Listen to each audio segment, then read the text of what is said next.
Good morning, everybody. Welcome to today's webinar, which is Uncovering Budgets and Decision Making with Chris Ginnelly. This forms part of a six-part series, and Chris's other recordings can be found in the Members Zone. If you have any questions, please do pop them in the question box. And if you have any technical issues, just do a refresh, which should fix it. And now I'll just hand you over to Chris. Thanks, Crystal. Good morning, everybody, and thanks for joining us, as Crystal said, on this fourth of a series of 6 webinars. It's been a couple of months, I think, at least since the last one. So thanks for making the effort to join us. As Crystal said, I'm Chris Ginnelly, and I'm the owner of Sandler Training here in London. Just because some of you may not have joined us for the last session, just a very, very brief bit of background, I guess, on who we are at Sandler, so you have the context on, I guess, why the AEO chose to partner with us. In short, we're a global organization working with some of the world's best sales organizations, from Dell to Salesforce, and our focus is really pretty straightforward. We help individuals and organizations become more effective at sales leadership, and customer service. So I'm just going to kind of build on a little bit of what Crystal mentioned here and remind us what it's about. The objective was to take you through 6 modules which provide the foundations of sales, or the basics, let's call them. And we wanted to ensure you had a really good awareness of the behaviors, the attitudes, and the techniques that are needed to be successful. And we know that's a kind of 3-legged stool: behavior, attitude, and technique. There's no point having one or two without the third.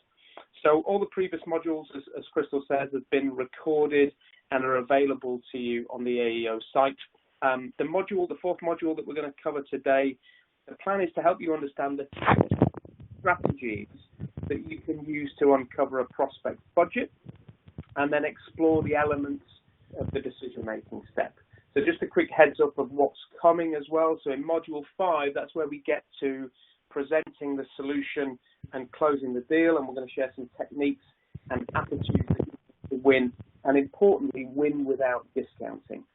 And then the final one of this series, really in 6, we're going to work on mindset and give you a structured approach for managing your behavior so that you become disciplined, highly effective, and importantly, in the roles that we do in a sales capacity, to become as emotionally resilient as we possibly can. We also will email you an article that complements the webinar. And so the article that we're going to send you on the back of today's webinar will be around questioning strategies. So there's it's a fairly lengthy article that's going to help you understand the different question strategies that you can apply in a sales environment, not just about budget and decision, but questioning strategies that will span the whole sales cycle.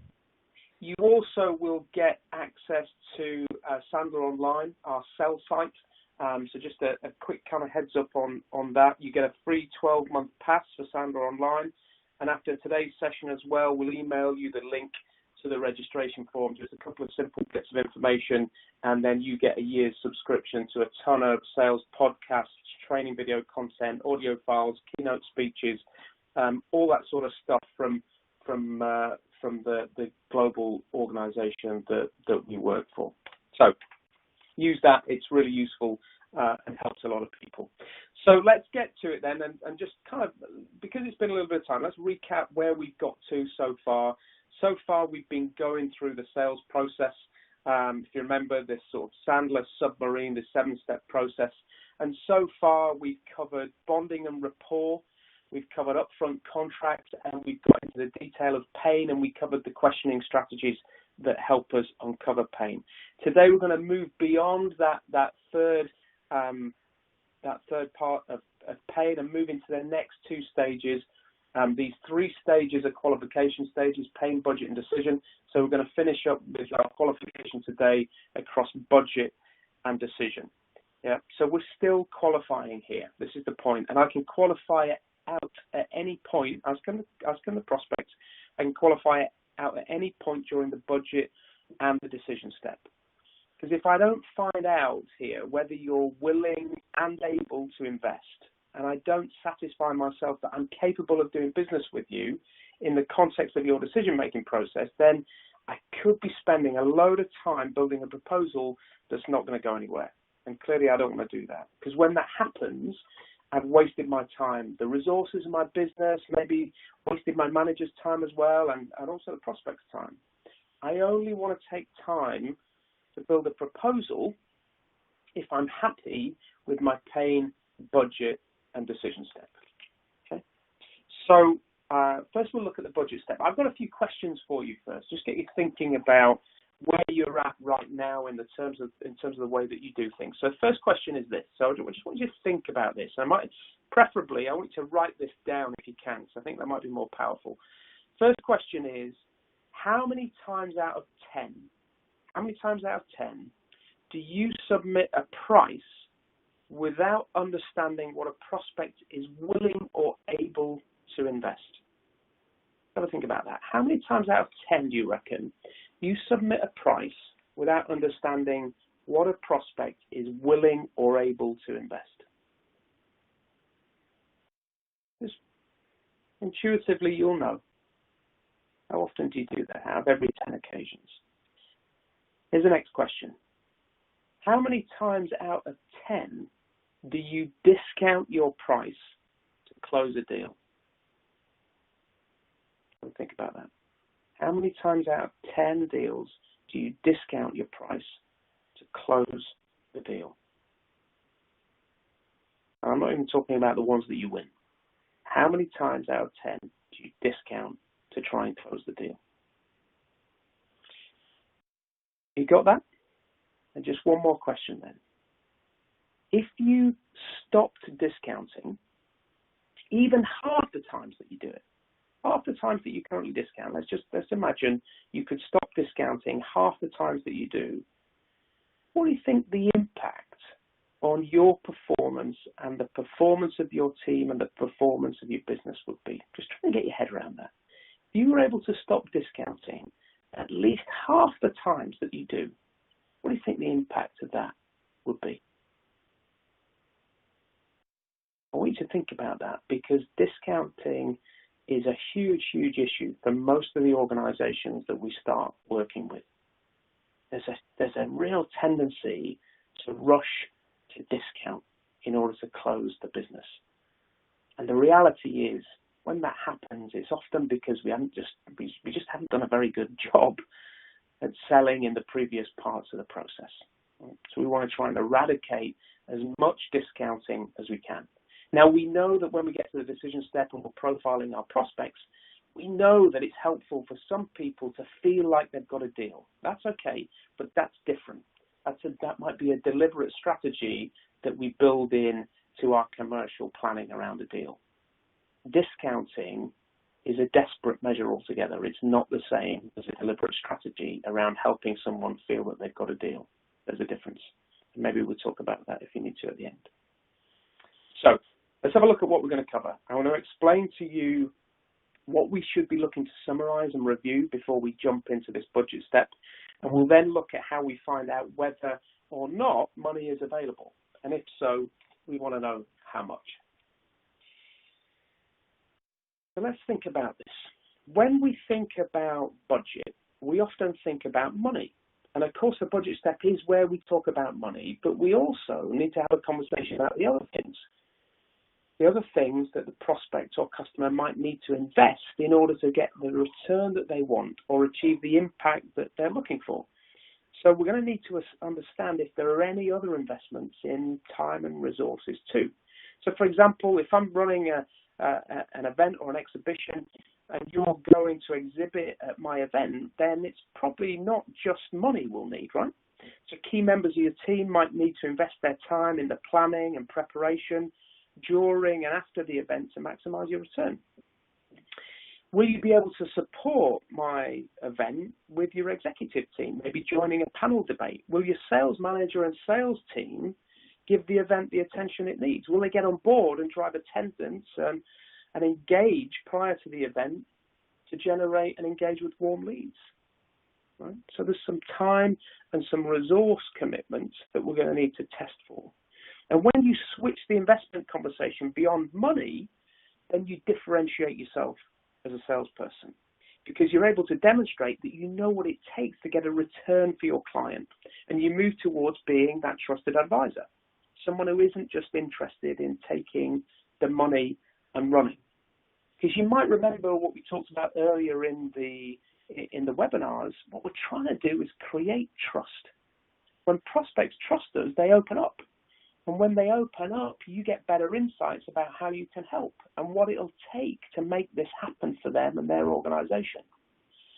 So we're constantly looking to build on that bonding rapport step that we began the whole process with.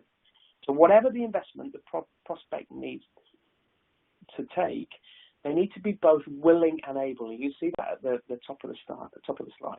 People have got to be both willing and able to invest. And you've probably met lots of people, most of us have, who are willing but not able. Yeah? So when we meet people who are willing but not able, it's usually because they don't have the authority to spend or invest. And unless we can find someone else in the organization that's both willing and able and get them engaged, then we're not going to progress this opportunity. It's either going to die, or worse, the willing prospect wastes your time and energy. And sometimes a prospect might even lead you to believe that they're able to invest, even when they're not. And I'm sure you've had that situation. You probably also know what it's like to meet people who are able but not willing. And that can be a fairly short conversation sometimes. But we have to have both. Yeah, it makes sense. We need to have them both willing and able to invest. So before we get into the sort of tactics, I suppose, around money and budget, I just want to share this with you, because the idea is that lots of you on this call may be in those early stages of your sales career. And from a Sandler perspective, we work with lots of people who are just starting out in their sales career. We know this can potentially be a problem. So we want to talk about roadblocks, particularly on this budget step. It's often where we see people struggle. So sometimes when people struggle around this money or budget step, it's a technical problem, right? So maybe you aren't sure how to raise the issue of money. You don't know what words you should use, or maybe your questioning strategy or tactics are a little bit unclear, right? And you're failing to get the prospect to share their investment expectations with you. You're just not technically able to do it. And we see that a lot. And we're going to share some of those tactics and strategies with you in a moment, and that will help you. But sometimes it's a conceptual problem where your selling behavior is affected by your own ideas and beliefs about money. You see, we've all got internal scripts in our heads about money. And those scripts can become belief systems. And the challenge here is you don't even know this is happening. It takes a little bit of reflection and self-diagnosis to get there. So I want you to just take a minute and think about the childhood messages that you heard about money. What did you hear? Did you hear things like money doesn't grow on trees? Or did you hear things like it's only money, don't worry about it? There's two kind of extremes there. What about it's rude to talk about money? That's one that I heard a lot when I grew up. And depending on your background, you'll have different relationships with money. Whether you're conscious of it or not, those beliefs about money inform the way you behave in this stage of the sales cycle.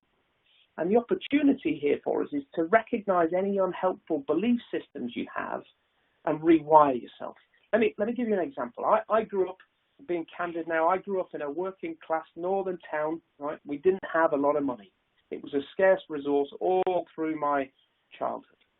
And when I finished my degree, I went to work for a company called Xerox. Many of you will have heard of Xerox. And I was on their sales graduate program. And they explained to me that this office photocopier printer, this color printer, and we're talking about 20 years ago now, by the way, and they told me it was £12,000. I couldn't believe it. Right? That seemed like an extortionate amount of money for this kind of plastic box, right? Plastic and metal box. We could have bought a family car for that. And what they then told me is we charge them nearly £1 for every colour print that comes out the back of it. I mean, that just seemed to me like a lot of money. And on top of that, During my childhood, I've been told over and over again that it was rude to talk about money. I mean, I had a fairly unhelpful belief system about money. I was never going to excel in sales with a belief system like that. So I had to reprogram my beliefs. How can I get my prospects to move from the cost argument of something to the return on investment argument of something if I wasn't there myself? So if you're early in your career, just be honest with yourself. What's your belief system about money? And if you think it might be unhelpful, deal with that first, because that could be a real roadblock to your success. And I know I mentioned the Sandra Online sales site that you've got access to, but there's a ton of stuff on there. And you could just you could just search on our learning platform and you'll find some stuff to help you. So I wanted to mention that first because it's often an issue for lots of salespeople. So let's get to a bit more of the tactical stuff. We're going to take a look at this need for summarizing and review. We need to find out rather if money is available, and if it is, how much. So let's take a deeper dive into that. I want to remind you of something that we talked about earlier. People buy emotionally, but make and justify their decisions intellectually. So I have to make sure that when I move into this budget step, which of course is an intellectual part of the process, I've got to make sure that if you're my prospect, your emotional connection to the pains that we're trying to fix is present in this conversation. You have to still have that feeling as my prospect in your gut that says, I want this. Yeah, this can help me. I want to do this. So I've got to summarize and review what we've covered, getting you engaged again, especially if we did that in a previous meeting. Obviously, that's kind of easier and it flows if this is one conversation for you. But if your sales cycle involves a couple of different meetings and then your budget step or where you talk about money or get deeper into the money step is in a different call or a subsequent call or meeting, then just make sure that you go back and summarize why we're here. What is the pain that we're trying to fix here? And let's just make sure I get you kind of wedded to that feeling again, because if you're not feeling an emotional connection to me and we're just into an intellectual process about money, then I'm going to struggle to get you motivated to make some decisions about things. So I'm going to check also for any missing pain. Yeah, so has something changed since we last spoke? I want to make sure that we understand that. Maybe one of the pains has gone away. Maybe there's something else that's happened. I need to understand that. Maybe the focus on what it is that we're trying to achieve here has changed. I don't know. Maybe the launch date for the service or product that you're interested in launching has been kind of accelerated. Okay, and now there's even more pain. There's even more need for us to get this launch out at the event that I'm running and make sure that we get you amazing press coverage. I don't know what that is, but I've got to make sure I check.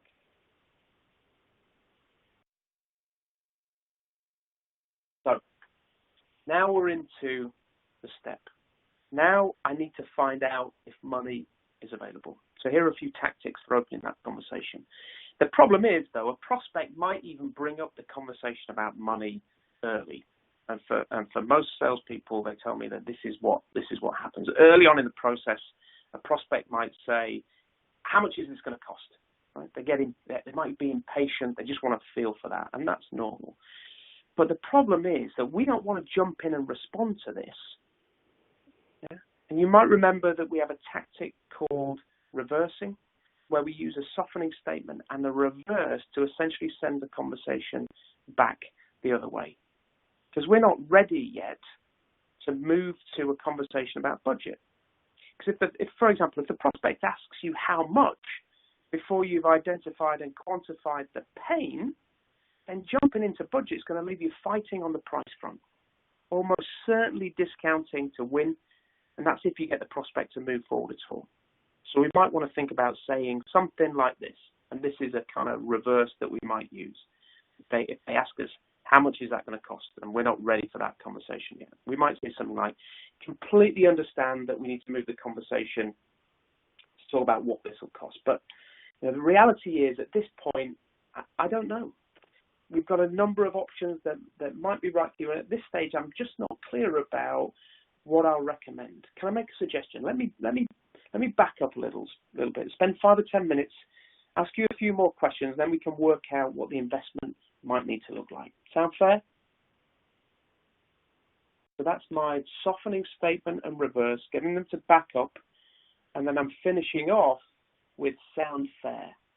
And I know these are only words and semantics, but when I finish up with something that sounds like sound fair, people respond to that. They recognize that that is fair. It is unreasonable to ask me to nail myself to a price when I haven't really worked out what it is that you need right now.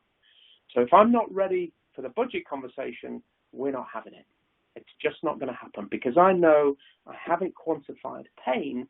And if I haven't quantified pain and I haven't got you emotionally connected to what it is that you need to fix, solve, or address, then, well, I'm still intellectual. And if that's the case, you're just going to beat me up about price, and I'm just going to fail to maximize the opportunity for me or my business, and probably even fail to win in the first place.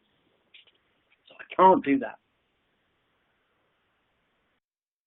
So we might want to think about, well, what about when we want to bring up budget? What about we want to bring up budget?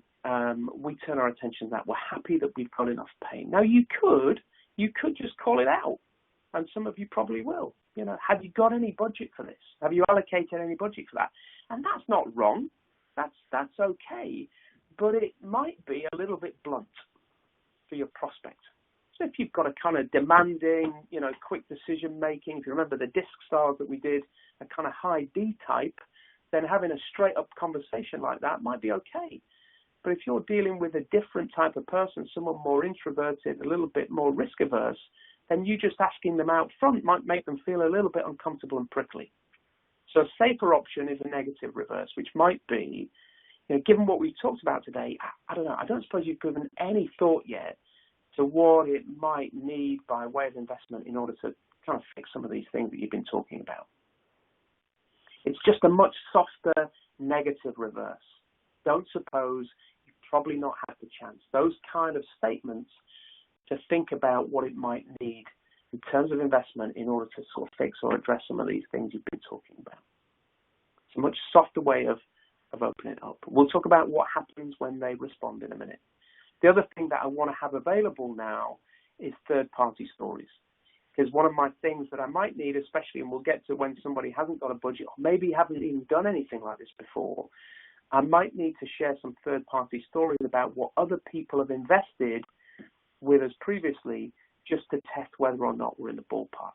So I need some third-party stories at hand, and that should be part of my pre-call planning and my preparation for when I'm working with prospects, and certainly when I get to this stage. So let's imagine this situation. So we know if we're going to ask for whether or not they've got budget. I mean, that's essentially what we've just asked.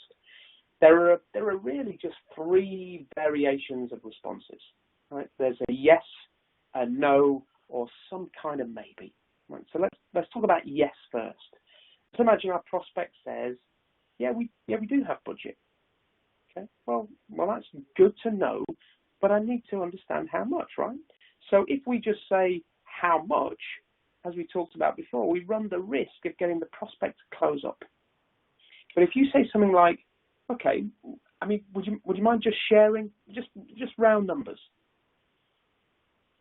Yeah, so we're coming really off the kind of harsh question that we talked about.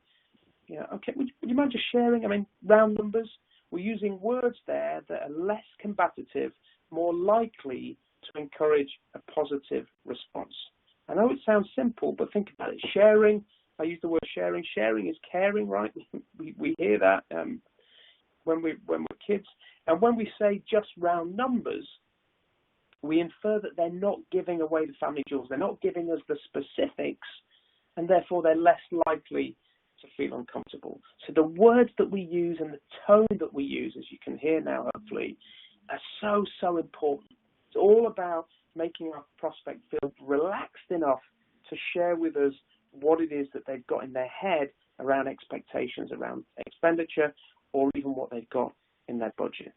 And when they tell me something, and you'll be amazed when you try this, how easy it is versus what you may have been doing before. If you haven't been getting budget, people will start giving it up. just by using those few words, and almost regardless of what they say. Now, not everyone's going to give it up. We're going to get to the maybes in a minute. But regardless of what they say almost, I'm going to ask, well, what if you needed a bit more? If they give me a number, I'm going to say, well, what if it was a bit more? Because I want to know how they feel about going beyond what they've just shared with me. It might be that they say, well, we need to justify why it makes sense to the FD, and she would then, if she supported it, reallocate funds from other budgets. Right? You might get that. Or it might be that they say, well, we wouldn't be able to do it because that's all we have and we're under massive budget pressures everywhere across the business. So you've got to find some important information out. And I'm not always going to do this to get them to pay more. That's not the plan. Often I want to ensure that I raise their expectations so that when I come back with my pricing, the investment case, it's lower than what they're expecting. And now, guess what? I've taken another step towards not feeling, smelling, looking like that traditional salesperson that they don't trust. Everything that I'm doing here is about layering on another level of trust. Now, it might be that they don't say yes. It might be that they say, no, we don't have any budget. And our response here is a little bit different, of course. So our response needs to probably sound something like this. You might say, that's not unusual. It's not unusual. What do you usually do, though, when there's a strong business case to do something or something just makes sense? How do you go about allocating funds when that happens? I don't know if you heard that, but you might get a variety of different responses. It's not a problem when you tell me we haven't got budget, right? I mean, people make decisions and go forward with things every single minute of the day when they don't have budget. So don't get caught up in this issue about whether people have budget or not. I mean, it's just noise, right? The point is, if we can find pain and a reason to do something, get emotional connection, makes sense. They'll find the money. We just got to help them understand how they do that. So you might get a different variety of responses, and you'll learn something from that response. Either they'll explain the process for doing this and give you some useful insights that are going to help you understand how you need to sell to them, or they might not know how it works. And if that's the case, they've just told you that you might need to find someone else to talk to in the account. Okay, so that's what a no might look like when we respond to it. What about the third thing that you might hear? Now, the third thing you might hear is some kind of maybe. And a maybe could be a defensive stall or some kind of deflective put-off. So they might say something like, you tell me what it costs and I'll tell you whether I can afford it. Yeah, in that kind of slightly controlling sort of critical parent type way. Or they might say, I'm not happy to share that with you. Either way, what we're frankly dealing with here is a lack of trust. Right? And that's normal. We know that most people don't trust salespeople, and we've talked about that in previous webinars. The prospects keeping their cards close to their chest here, and we have to break that down. And we've got to front that up. We've got to do something that traditional salespeople don't do. Right? We might want to say something like, you know, people often don't want to share their budget expectations, and it might not be the case here, but that's often because they've dealt with salespeople in the past, and they think that if they share their budget, then surprise, surprise, that's the price that the salesperson is going to come up with, and maybe they could have got it for less. Can I ask you, is that what's happening here? And they respond with whatever, usually yes or well, kind of. It kind of doesn't matter. The point is, we've kind of fronted that issue. Again, it's just another little layer of trust. And our response is then, okay, I completely understand. Let's not do that then. Maybe if I give you a range, I'll give you a range of what clients usually invest who have similar objectives to the ones that you shared with me. And then you can let me know if we're even in the right ballpark. So we've moved from, I'm not comfortable sharing or I don't trust you. We've layered on a kind of reason, a sort of disarming, honest reason for them to start to think that we may be a little bit different. And we've said, well, we're not going to ask you for your budget then. Why don't we do this a different way? You'd be amazed how many people, when you do that, will then open up, despite having just told you that they're not in a position to share. Hopefully that will be useful for you. Right. So one of the things that we want to kind of get you to think of on this budget step is, I guess, and don't take this the wrong way, but the budget step is often where salespeople lose their bottle. They jump too quickly to discounting. But this is the place we're going to need to be strong. We've got to, as we would say in Sandra, you've got to plant your feet. You've got to genuinely believe in the value of what it is that you do, is what it is that you can offer. And frankly, you've got to believe that you're worth it. So you've got to really plant your feet in this step. Okay? So, that was a run through on budget. Let's talk about the decision-making step and the factors that will affect our prospects' decision-making. This is what the step includes, right? So this is what the step includes. It includes, we just talked about, but a review of pain and budget. So again, especially if we're in another meeting, you notice there's a theme here. I'm always reviewing pain and whatever has come after it. But pain comes into every conversation and every meeting throughout this sales cycle that we're gonna have. We've got a question here about, can you repeat the last part about doing it a different way?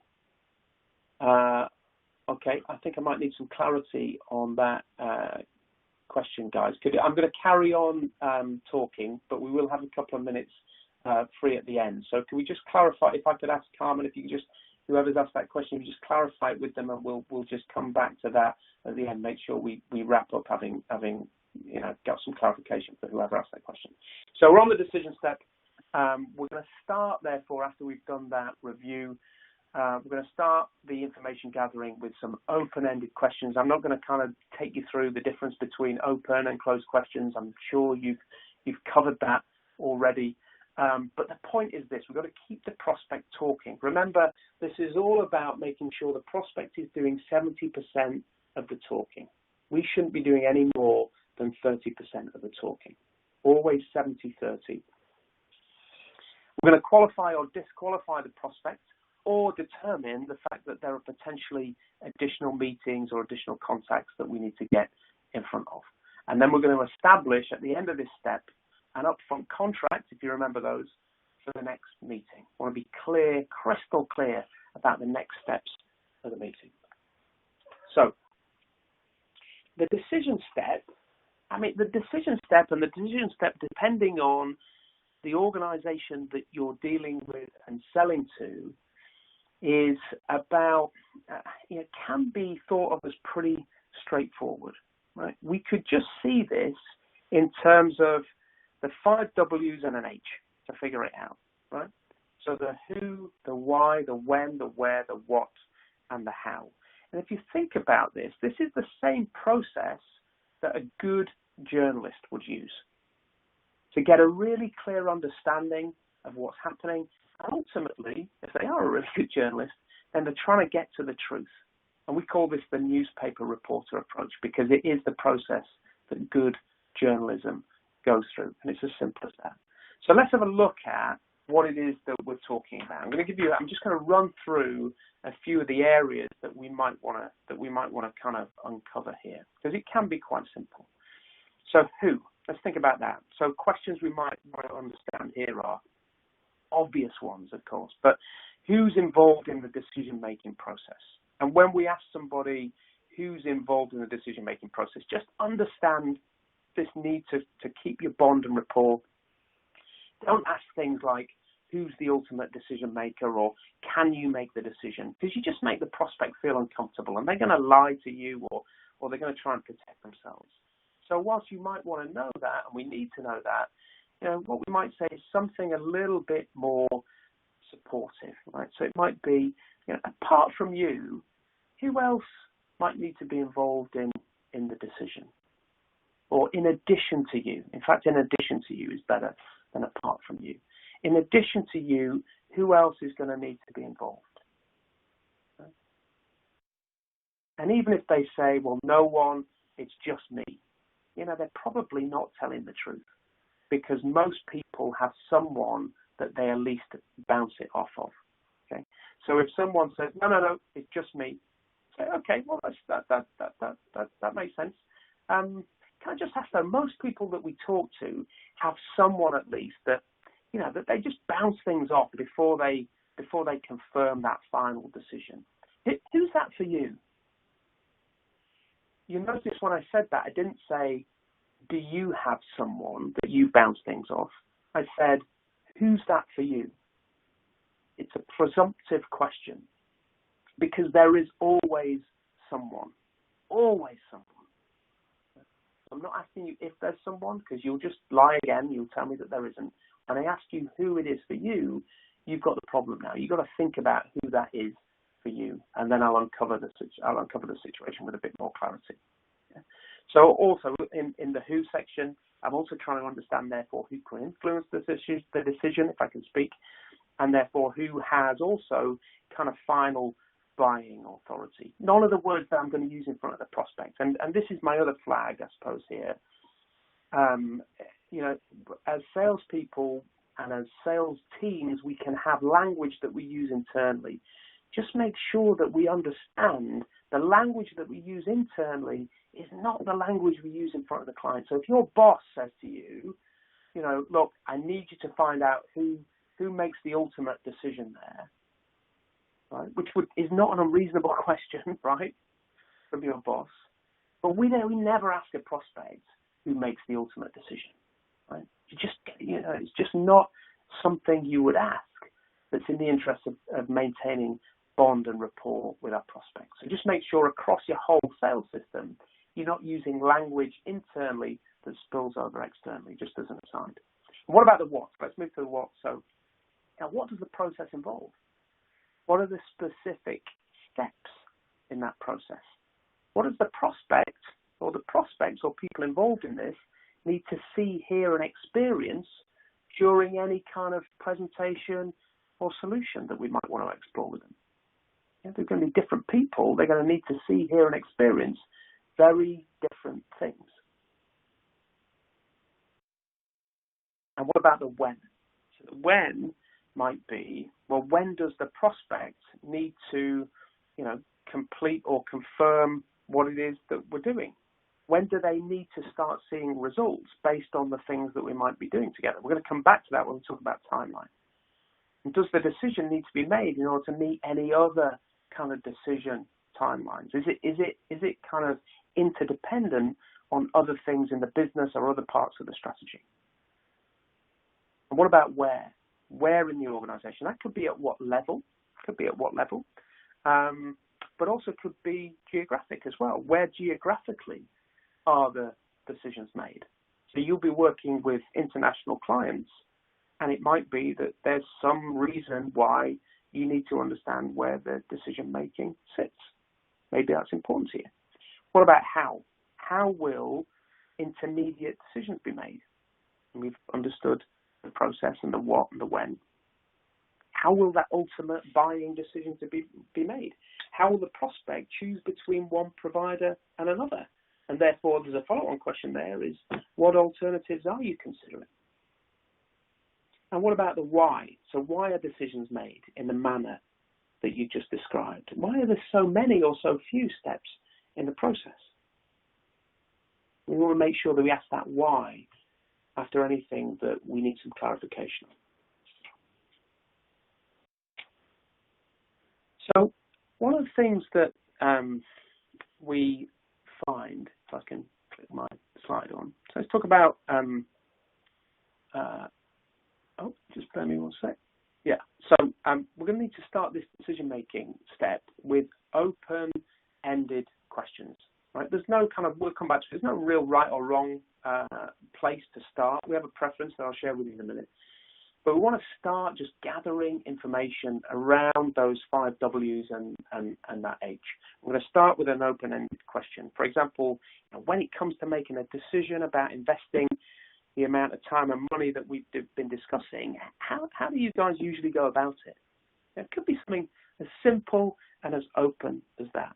And then we're going to fill in the blanks with specific or element-specific questions. which might be something like you didn't indicate when you need to have the decision made. What's the time frame for making the decision, do you think? Or what will you need to see or hear from me in order to be really comfortable about making a decision? So these are element-specific questions that are going to put some meat on the bones, really. And then we're going to need to test for commitment with additional decision questions, such as, it could be something like off the record, if it was solely down to you and you didn't have to engage anyone else, is this event something you'd be comfortable going ahead with? It could be something like that. I just want to test the commitment of the individual that I'm working with, especially if they're going to need to sponsor this on within the organization. So I mentioned timelines here. Let's talk about decision timelines. So whilst there's no defined order in which you have to cover these decision elements, what we do think is there's a benefit when we open up this step with questioning around the timeline. It's particularly helpful if you sell face-to-face. And I know, lots of guys on the phone, you'll probably, have a combination of selling on the phone, maybe some face-to-face, maybe some of you are all on the phone. It is more difficult to do so over the phone. But often in a long or complex selling cycle, the timing of certain steps or decisions can play a really important role, and we need to get our heads around that. So the objective here, really, if we can manage it, is to sketch out the timeline with your prospect so that you establish really a shared understanding of that decision timeline. And it allows us to figure out where we are in the process and what has to be done to move the sale forward. So if we can do this, if we are face-to-face, it's fantastic, we can co-create it. So if I'm with a prospect, therefore, I'm going to draw out a timeline. Let's say I'm running an event, I'm going to put the event at one end of that timeline and say, well, given we're looking at an event date of September the 15th, would it make sense if we just walk through all the things that need to happen if we're to hit that date and have everything in great shape so we get the maximum return on the event for you? And the prospect always says yes. Of course they do.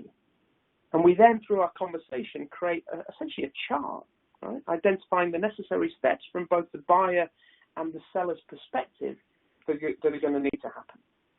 So there's something very visual there, and that can create a sense of urgency in your prospects as they really discover what's involved in the buying and the kind of implementation or getting ready process, if it's an event or an exhibition or something like that. It helps you really demonstrate how that timeline works, what are the factors and the elements involved, and you can, let's be honest, you can play with the timelines of that in order to create some momentum in the sales cycle. Because our timelines, the fact that I'm at the end of a quarter or at the end of the month, well, the reality is you don't care about that. But I might be under some pressure to get certain people onboarded and signed up by certain milestone times, and they're my times, they're not your times. So if I use a timeline here, it does give me the opportunity just to, play around a little bit, let's say, with some of the kind of the lagging time frames that need to happen between decision points and milestones to push things back a little bit in my favor. So really worth doing if you've got the opportunity to do that. There is something else that I want to flag that we find happens a lot. So people often say to us that the wheels come off of their deals because someone crops up in the process late in the day or just, pokes their oar in. And this is a person that never came up in the decision-making process, even if he did a great job in the decision-making process. And on reflection, it's kind of hard to anticipate. So I guess we've developed a kind of approach here, or we have a strategy that kind of pre-flags this with the prospect. And so what we're really asking the prospect is, who would potentially not want this to happen? Right? So what I say to my prospects that you might want to think about is this. There's usually someone not directly involved but could stop it happening or even just make it difficult. Who do you think that is in your business or in your organization? And again, you hear the presumptive question at the back of there, not is there anyone? Because they won't know off the top of their head if there is anyone. That's the whole problem with this. They don't know who they are. They're lurking in the shadows. What we've got to do is really get them to think about it. And I've done one on a really large opportunity that we won recently, and it was an international opportunity, and I used this question. And this person had never come up. We'd never heard this person before. I said, who's that going to be here? And the guy thought about it, reflected on it, and he said, it's Darren. It's Darren. Oh, okay. Well, who's Darren? And then we found that we had a real risk in this opportunity, and there really was someone who, if they wanted to, could put their oar in and really make this a problem for us. Not directly involved in the decision-making process, at least in the formal kind of sense of things, but was a big risk for us. Just that one question, how long does it take you? I don't know, 6 seconds to ask. Just reduces that risk of the wheels coming off if that happens. If that never happens to you, fine, don't worry about it. But if that has ever happened to you, then just ask the question. It's amazing what happens when we start to get people to think about those risks in the process. So let's think about the outcomes of the decision step. So here we go. The outcomes are that the prospect is disqualified, and you therefore stop the selling system because something might have come up in that budget and decision step, which means you're just not a fit. It could be that there's no way that they could find the investment necessary, or just the kind of budget that you're willing to accept commercially, and therefore we might disqualify them. Or it might be that we find out there are other people with whom you've not spoken and are involved in the decision process, and therefore we've got to look to engage those individuals in addition.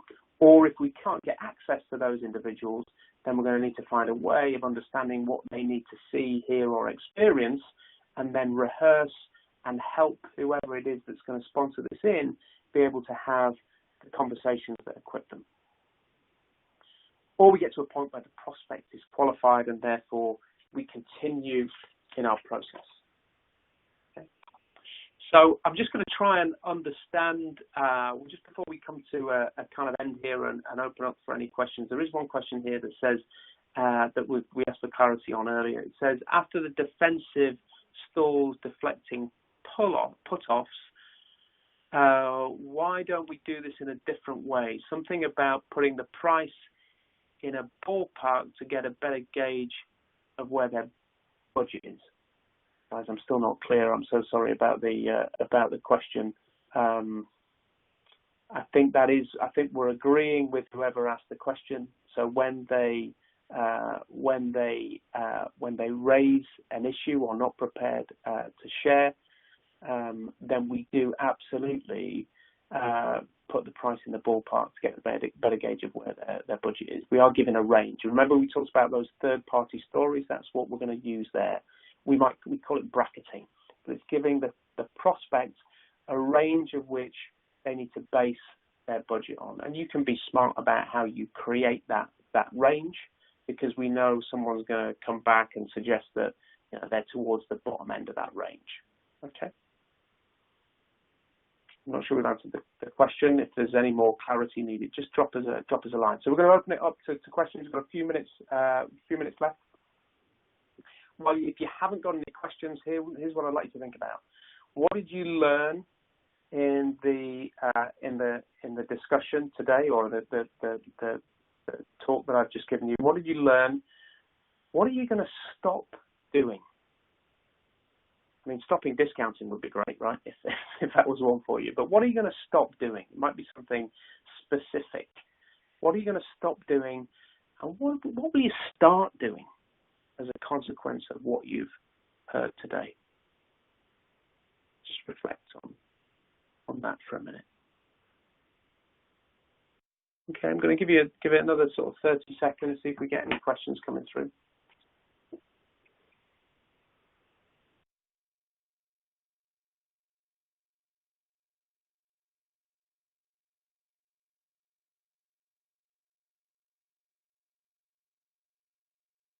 Okay.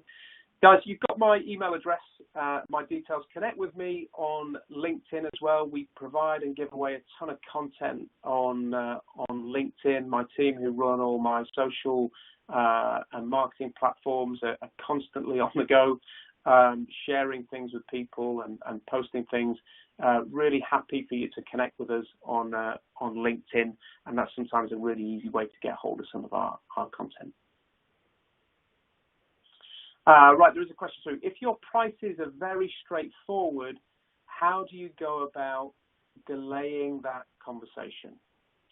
So if your prices are straightforward, how do you go about delaying that conversation? So I guess it sounds like the question there is about, we've got some pricing. The pricing model is pretty simple. Why do we want to delay that conversation? How do you go about delaying that conversation? I think, look, the point here is this. It's not, the reason I'm delaying the conversation is to get pain. So the point is this: if I jump straight into sharing a price with you, it may be that it's straightforward, but then you're just making an intellectual decision, and it might be that you're considering other things to spend that budget on. Could be other events and exhibitions if that's what you do, but it might be other things. You might be considering using that expenditure on some external lead gen or something like that. I've got to make sure that I get an emotional connection with you and explore this in enough detail to help you understand that actually what it is that you want and need is what it is that I've got, rather than you just making an intellectual decision about how you spend the money. So however I do it, I do have to delay it. So I need to infer that there are some differences. Right? So I was with a group of salespeople for the last couple of days who have an online SaaS platform, and their pricing is published. So they have a similar issue. The pricing is straightforward, but we still delay. We infer that there are some variations. There's a couple of variations or some things that we might need to think about. Just need to back up, ask you a few questions. It might be that you say something like, certainly not going to dodge the question, understand why it is that we want to get to price, but there's a couple of variants that I just need to make sure I've factored in. Would it be okay if we just back up a few minutes and ask you a few questions, and once I know the answers to those questions, I'm going to be able to share with you with a bit more specificity what sort of numbers we might be looking at. That sounds fair. I've got to find a way. I don't know, whoever sent the question now, I don't know exactly what it is that you sell or how straightforward the prices are, but your job is to make sure that you do delay that conversation, just enough to give you some pain. Because without pain, there's no sale.